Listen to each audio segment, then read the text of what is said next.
Welcome back to the N-Scale Cheapskate. I'm the N-Scale Cheapskate, and one of my favorite things to eat for lunch is leftovers. I promise this is relevant. From nearly every meal, there's excess food, and even with current food prices, some people will still throw it away. It doesn't make sense to me either. You're just taking your hard-earned money and throwing it in the garbage. And the same principle applies to model railroading. When you do a project, you inevitably are going to end up with some leftover scenery materials. But though instead of throwing them in the garbage, I suspect most of us usually throw them in a box or a drawer, and maybe forget about them, or maybe pull them out again when it's time for another project, only to find that there's not quite enough for that project, and so it's off to the store to buy a little bit more, and oh hey, more leftovers. But just like leftover food can help you have a meal for free, you can do the same thing with scenery leftovers. So I have a plan and kind of a challenge. I have this little canyon here that isn't scenic yet. It's kind of trying to be a visual divide between the main layout and the yard. Like I said, I haven't put any scenery in it, and I haven't made a strict plan for scenery in it. And I have a lot of leftover scenery. So here's the challenge. I want to try to scenic this entire canyon and have it look good, and like it was planned that way, using nothing except leftover scenery things. I'm not going to buy any scenery for this canyon. Come along with me for this process, and maybe you'll learn some things you can apply to your own layout of good ways to use up your leftover supplies too. Now, if you've been model railroading for any length of time, you probably have a box or a drawer that looks something like this big mess. All the bags and bottles of little pieces of this and that that are left over from various projects. You might even discover that you have multiple containers of kind of the same sort of thing. So just like with leftover food, the first step in the process is to open up the fridge, I mean the drawer, and see what we have, and start making a little bit of a plan of what we could do with each thing. So let's see what we've got here. Editor Cheapskate here. I'll spare you going through all the details of all the different things I have. Suffice it to say, I have kind of several different grass materials, several different shrubbery materials, a number of mixes of various grass and ballasty kinds of materials, as well as some trees left over from a previous project, which will be in a different video. So obviously this is what the canyon looks like right now. No scenery really except for the rock faces. We got some brown to represent the soil, and we haven't ballasted the track yet. But we'll do that after the scenery. So I have my glue water mixture, just regular white glue, regular tap water, and a bit of isopropyl alcohol to break the water's surface tension. It's the same thing I use for ballasting, but I'm going to use it to hold the scenery down. And we're going to start with, I think, some of that oversized ballast. You can see it's more appropriate in size for HO scale than N scale. But in this case, it can represent, rocks that have been tumbling down off the rock faces. So let's get some glue down for that.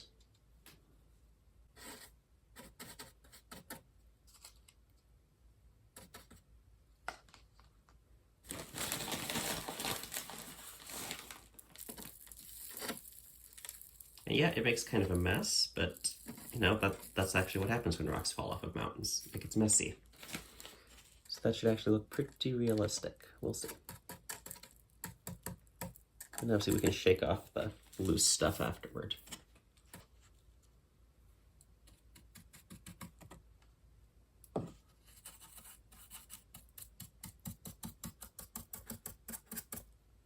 Put a lot down here that can grab onto the ballast.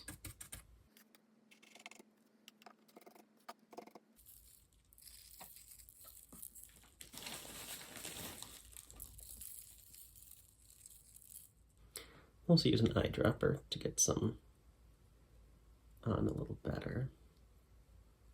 Eyedroppers are super, super cheap. I'm not going to count it in the budget. I think like I spent a few bucks and got a pack of like 20 of these.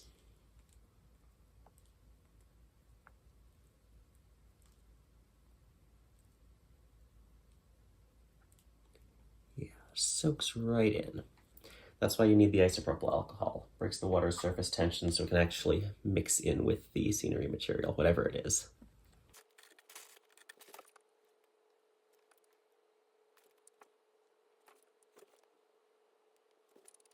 Okay, so there's some gravel on here.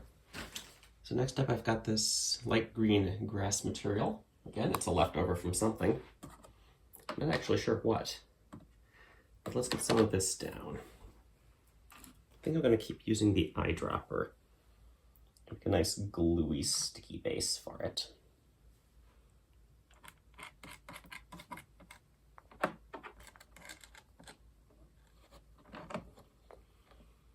And then sprinkle it on.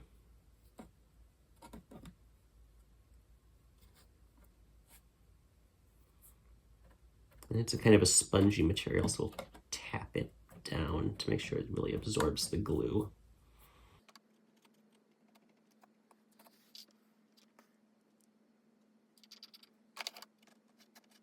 It's overlapping with the rock some. That's really good. The overlapping in details, I think, will be a really good thing for realism.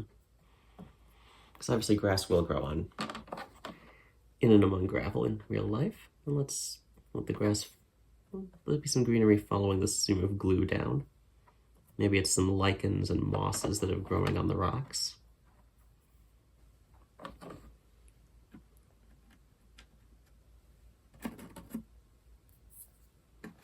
Tuck a little bit up on top of this rock. Yeah, kind of like that. Anywhere else I should do that. Now we've really been neglecting this side, and this side definitely needs it too. So let's, instead of the eyedropper, let's use our brush. Again, it's a super duper cheap brush.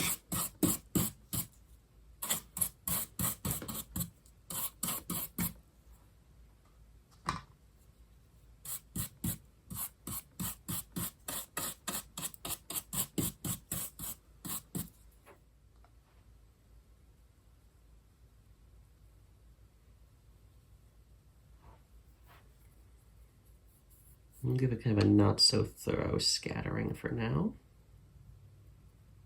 And tap it down. And let's put some other grass powder on there as well. Oh yeah. It's kind of a mottled appearance, like there are multiple types of grass growing here.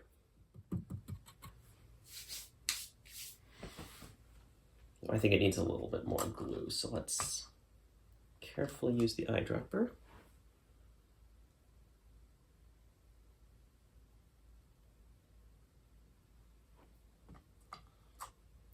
If you've got enough isopropyl alcohol, it's just gonna soak in and spread out a lot through the grass.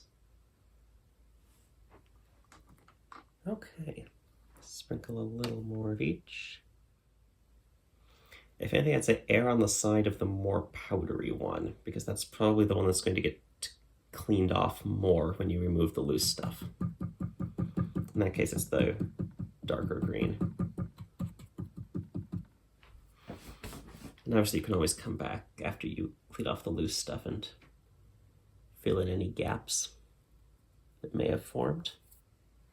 And let's put a little bit of this darker grass on the other side too, so it doesn't look weird with grass of this type only growing on one side of the valley. And of course we should also get a little bit of grass in here between the tracks. And now I'm using some of the old ballast and grass mixture from a previous project. And I think some shrubbery is going to get stuck in along with it. That's okay.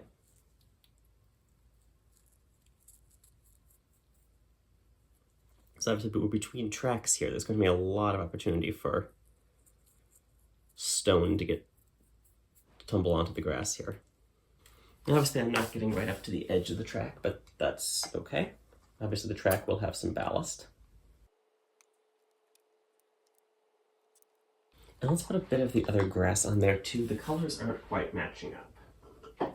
It's kind of a balance. You want different shades, but you don't want your different shades to be completely in different areas, or it starts looking a little strange like this is right now. So let's put in quite a bit of that same grass powder we were using.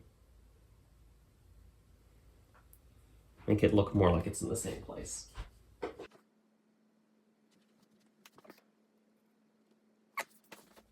So this is what we have so far. It's already looking so much more alive than it was just a few minutes ago. I think the next step is going to be trees and shrubbery, but let's let this layer dry first. Okay, we're back here now. It's been more than a few hours. It's a couple days later, actually, because life. And I think the next step we're going to go for is adding a few rocks before we start kind of losing the base layer under taller grasses and shrubs. So I have kind of a handful, well, not even that. I have a few rocks left over from something, but really not all that many. So I think I'm going to try to use up all of them, so it's one less bag of stuff being stored. Let's just try to find some good spots for them. So I'm starting out by just setting the rocks in place here, and then when I get them arranged in a way I like, I'll come back through and glue them back down.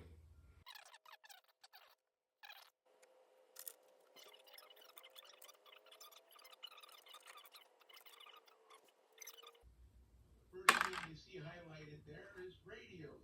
Well, I didn't quite use all the rocks, but I like the way this looks, so I'm going to go ahead and glue them down now. Just, once again, using just plain white Elmer's glue. 1 minute. At the end of the signal, able to get a handle on what's called you, you'll get an emergency message. You need to stop and stay stopped for 1 minute. Next up, let's do some shrubbery. Obviously, when we put trees in, it's going to make it hard to get at the stuff below them, so trees I think are going to come last. But let's do the shrubbery. I'll mix up another batch of the diluted glue. I think I'm also going to use it to add a little bit of the darker green in some of these areas. The green's just awfully light. It doesn't look quite right to me. So I've got this bag of shrubbery material left over from something. I'm not actually sure what. Let's use it up. Something I find really helpful to have in many aspects of model railroading is a pair of these angled tweezers. Now, these are Task Force brand. I got them part of a kit that has wire cutter, pliers, several screwdrivers, as well as these. So highly recommend this. Come on, won't you focus? Highly recommend something like this, not just for scenery, but for many, many things. Okay, I think that's looking fairly good. I think the next step is this bag of deciduous trees I have left over from an old module. More on that in another video. Let's set up some of these. Okay, so how I like to install trees is using a screwdriver or an awl or something like that to punch a hole in the scenery first. The bottom of the tree really isn't strong enough to do that itself. Then I'm going to take some regular glue right over that hole. And then just slip the bottom of that tree into the hole. Get it balanced the way you want it. Yeah.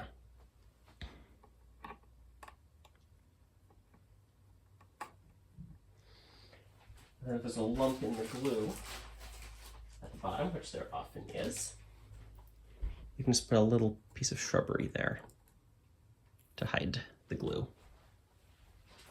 Now this kind of tree is a little different. The base is a lot thinner, as you can see, and it's made of metal. So these I often try to push into the scenery myself.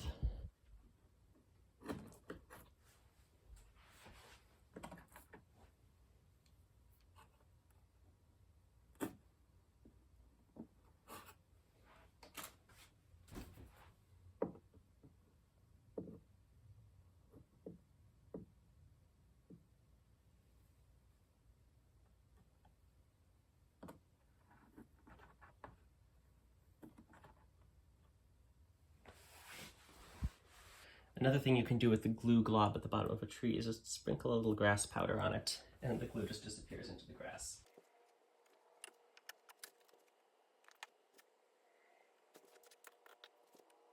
Now I want to put a few pine trees here as well, but my leftover pine trees are not yet assembled, so the glue is drying on those. In the meantime, I think I'm going to go ahead and put some ballast down. And I have this jar of chili powder, which is actually a ballast and grass mixture. I hope you can see it. Here, let me just put some in the lid so you can see it better. Yeah, a ballast and grass mixture to make it look like it's, you know, reasonably well ballasted track, but weeds have been allowed to grow in it. As a little detail to it. I think this is what I want to use through here. So I guess it's time to make another batch of the glue water mix. See it better? That's maybe going to be a little thicker than I want. Let's see. Use my extremely professional ballast smoothing tool, but it's free.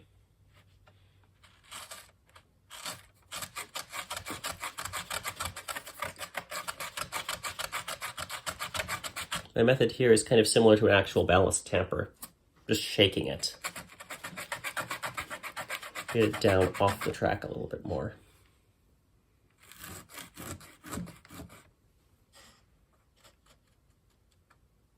Yeah, maybe that'll end up just being a place that maybe some track work got done there, and so it's a little thicker ballast. Normally I prefer to lay the ballast right in the center and see if it overflows to the edges.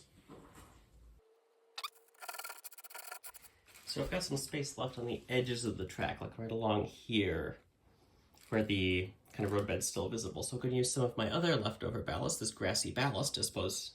Well, this is more ballasty grass. It's also with the larger ballast, to try to fill some of that in.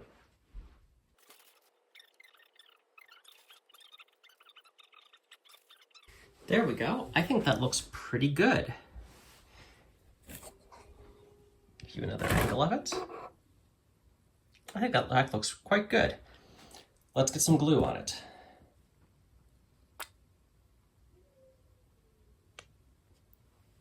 See the way it bubbled up like that? I think it needs a little more isopropyl alcohol. Whoa.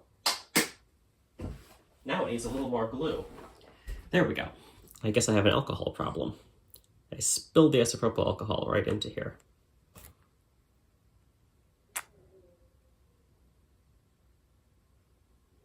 Put it between the gauge, let it soak in a little.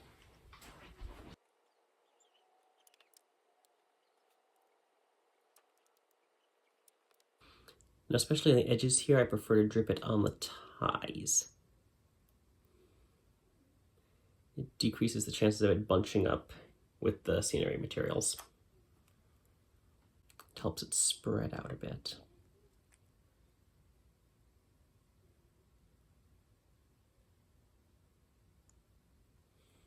I hope you can see the way it's spreading out.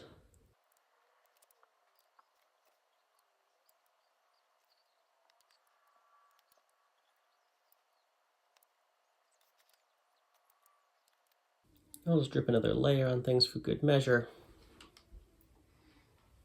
Can hardly have too much glue holding your grass in place. And I have too much because I spilled the rubbing alcohol, so I'll use a lot for good measure. Now I also have some of this leftover static grass, but my static grass applicator is no good, and besides, this is too small an area. I'm going to use this as some weeds.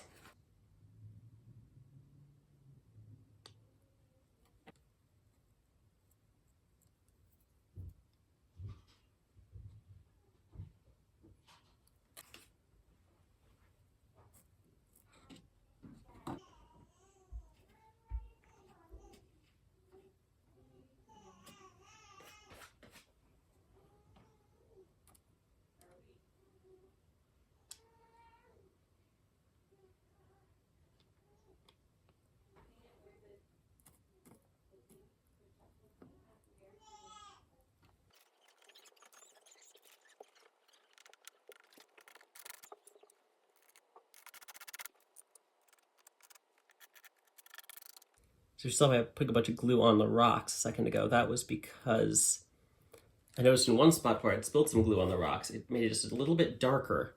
And I want to create a little more of that kind of lighter and darker effect to keep them from becoming all monochrome, the same shade of gray. So I'm hoping the color will kind of even out when it dries. And it can kind of, the rock will look a little bit different depending on whether it's a place where more water is running down it. And the glue will represent that very accurately since it's running down it just like water would run down real rocks. Okay, I'm really happy with how this is looking right now. using nothing but leftovers, haven't spent a penny, and it looks very close to how I imagined it. So okay, the pine trees are ready. I won't go too much into how I made them. That's maybe a subject for a different video. But let's go ahead and get them installed. So let's hold them around a little bit first to see where it looks best.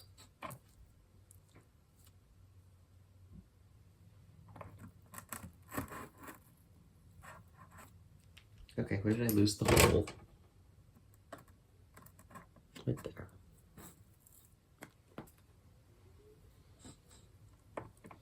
Using the pliers to insert this tree.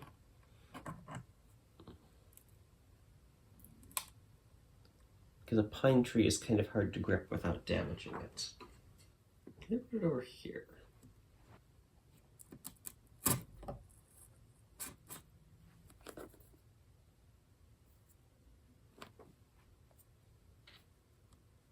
Well, here's the finished product. I'm really happy with how this turned out. I think this is probably some of the best scenery I've ever made. And it didn't cost us a penny. Everything was leftovers. Even the trees. And come to think of it, even the scenery materials that made the rocks were left over from other things. So this entire little valley was basically free from leftovers. Let's clean the track and send a test train through. Here comes our business train for our official inspection of the new section.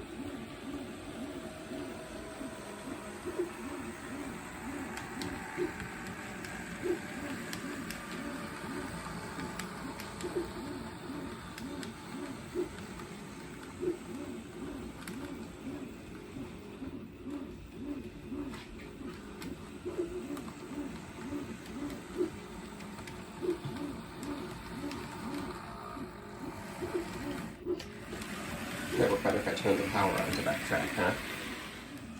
Well, I think that experiment was a huge success.